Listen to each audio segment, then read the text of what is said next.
Зошто се радуваме на препорака, имаме општо чувство дека овој пат е сепак поразлично од претходните 7. Макар овој пат била таа препорака и кристално чиста и целосно заслужена. Затоа што овој пат навистина е поразлично. Овој пат и ние и Брисел трчаме заедно во ист шекор кон целта. Целото наше општество, позиција и опозиција, млади и стари, жени и мажи, македонци и сите други, ги ставија во мирување своите потреби и барања за повисока плата, подобро здравство, повисок стандард, затоа што увидоа дека 2018 година е пресудна за нашата држава и земјите од Југоисточна Европа. Ги инвестиравме сите наши напори и надежи во евроатлантскиот сон, затоа што овој пат навистина имаме шанса и сме поблиско од било кога. Ова мора да го препознаат и да го поддржат и нашите пријатели во Брисел и во Вашингтон. Се радуваме затоа што и конечно научивме. На скоро најтежок можен начин научивме дека не можеме да напредуваме преку измамување или импровизација на демократскиот процес. На секој од нас му е кристално јасно, каква што и препораката, дека не може, не сме и никогаш веќе нема да има партиска или владина контрола врз медиумите, врз новинарите, врз организациите од цивилното општество, врз ректоратот, врз факултетите, професорите, студентските организации, директорите на школите, наставниците, врз судиите, обвинителите, врз бизнис заедницата и врз граѓаните. За ова, најголема одговорност е кај нас политичарите. Повеќето од нас ја научија лекцијата, а се надевам дека во најскоро време и другите ќе научат. Но сепак, цело е кога има се. Затоа и одговорноста мора да биде пропорционална од сите елементи на општеството. Покрај политиката, голема одговорност носи и академската заедница, невладиниот сектор, судството, медиумите. Свесни сме дека оваа година нема веднаш да станеме земја членка ниту на НАТО, ниту на Европската Унија.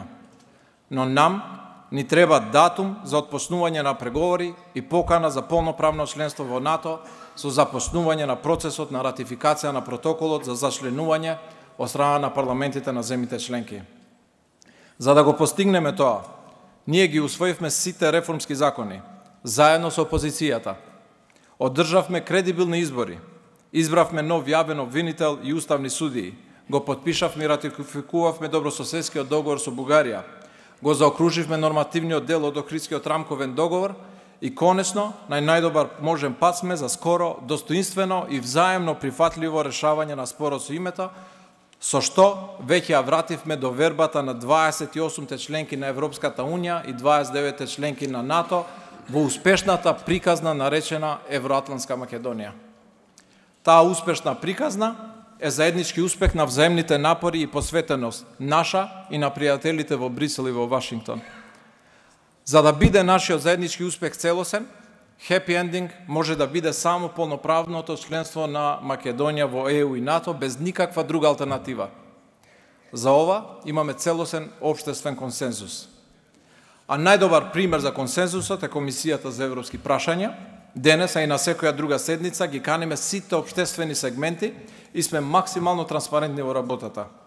До денес, ниту еден член на комисијата нема гласано против на било кој од нашите досегашни седници.